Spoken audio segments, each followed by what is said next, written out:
आज हम बात करने वाले हैं भारत के इतिहास के एक सबसे बड़े घोटाले में से एक चारा घोटाला।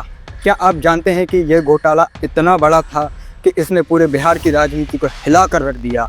एक बड़े नेता लालू प्रसाद यादव को जेल की सलाखों के पीछे पहुंचा दिया। अगर आप सोच रहे हैं कि चारा घोटाला क्या है और लालू यादव ने इसे कैसे अंजाम दिया, तो ये वीडियो आपके लिए है। सबसे पहले समझते हैं कि चारा घोटाला आखिर क्या है। चारा घोटाला, जिसे इंग्लिश में फॉडर स्कैम भी कहते हैं, बिहार के पशुपालन विभाग में हुआ एक बहुत बड़ा धोखाधड़ी का मामला था। ये घोटाला 1970 के दशक से शुरू हुआ, लेकिन सबसे ज्यादा 1990 से 1996 के बीच फला फूला, जब लालू प्रसाद यादव बिहार के मुख्यमंत्री थे। इस घोटाले में लगभग 950 करोड़ रुपए की लूट हुई। जो लोग ये बोलते हैं ना कि राम मंदिर में जितने पैसे लगे उससे तो कहीं हॉस्पिटल या स्कूल बनाते तो कितना अच्छा होता, उनको इस घोटाले की रकम भी देखनी चाहिए। ये पैसे राज्य की ट्रेजरी से निकाले गए, जो पशुओं के लिए चारा, दवाइयाँ और उपकरण खरीदने के लिए आवंटित थे। लेकिन असल में ये सब कुछ कागजों पर ही हुआ। ना कोई चारा खरीदा गया और ना ही कोई पशु थे। सरकारी अफसरों ने फर्जी बिल बनाए, फर्जी सप्लायर बनाए और ट्रेजरी से पैसे निकाल लिए। उदाहरण के लिए उन्होंने स्कूटर और मोटरसाइकिलों के नंबर को ट्रक के नंबर बताकर ट्रांसपोर्ट बिल बनाए। एक बार तो 400 बैलों को दिल्ली और हरियाणा से ट्रांसपोर्ट करने का बिल बनाया गया, लेकिन जांच में पता चला कि वो नंबर स्कूटर के थे। एक और मजेदार उदाहरण बताता हूँ।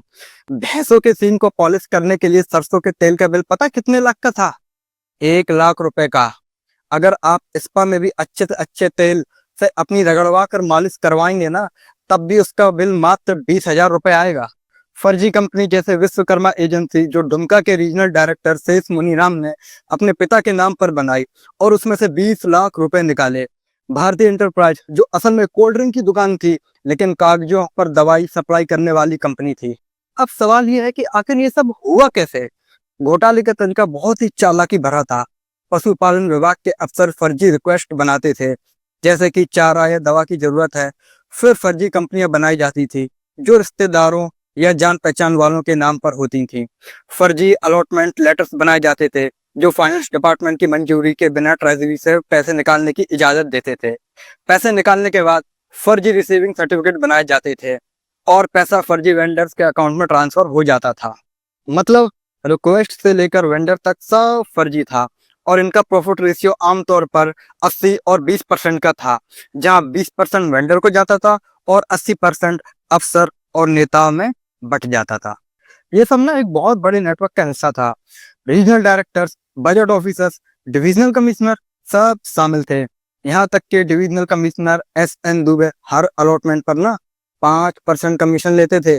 और इस घोटाले का मास्टरमाइंड था RK राणा, जो कि एक मेडिकल रिप्रेजेंटेटिव था। राणा ने लालू यादव को पशुपालन विभाग के अफसरों से मिलवाया, जैसे कि doctor Ramraj, doctor SB Sinha, जो पहले से ही भ्रष्टाचार में लिप्त थे। अब आते हैं मुख्य सवाल पर। लालू यादव ने ये सब कैसे किया? लालू यादव 1990 से 1997 तक बिहार के मुख्यमंत्री थे और इसी दौरान घोटाले का सबसे बड़ा हिस्सा हुआ। वो घोटाले को सुविधा देते रहे और खुद भी फायदा उठाते रहे। RK राणा ने उन्हें विभाग के भ्रष्ट अफसरों से जोड़ा और लालू ने डॉक्टर रामराज को डायरेक्टर बनाया। भले ही वो भ्रष्टाचार में पहले से ही आरोपी थे, लालू पर यह भी आरोप था कि उन्होंने अपनी पोजीशन का दुरुपयोग किया, फर्जी निकासी को मंजूरी दी और घोटाले को जारी रखा। 1996 में ये घोटाला खुला, जब डिप्टी कमिश्नर अमित खरे ने रेड की और दस्तावेज मिले।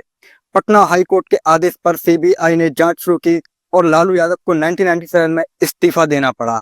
उन्होंने अपनी पत्नी राबड़ी देवी को CM बनाया और RJD पार्टी बनाई। आखिर इन सब का क्या परिणाम हुआ? लालू यादव को 5 मामलों में दोषी ठहराया गया। चाईबासा 2013, देवघर 2017, दुमका 2018, डोरेंडा 2022 आदि। सजा 3.5 साल से 14 साल तक की थी और जुर्माना लाखों में। वह जेल गए, लोकसभा में डिस्क्वालीफाई हुए और राजनीति पर असर पड़ा, लेकिन आज भी वो राजनीति में सक्रिय हैं, बेल पर बाहर हैं। सोचिए, अभी भी बेल पर ही बाहर हैं। ये घोटाला हमें सिखाते हैं कि सत्ता कितनी खतरनाक हो सकती है अगर उसमें बैठा व्यक्ति ईमानदार ना हो। जनता का पैसा लूटना कितना आसान है, इसके साथ ही न्याय की प्रक्रिया भी लंबी होती है। अगर आपको हमारा ये एनालिसिस अच्छा लगा तो हमारे चैनल को सब्सक्राइब करें और हमें कमेंट सेक्शन में बताएं क्या आज भी ऐसे घोटाले हो रहे हैं। जय हिंद, जय भारत।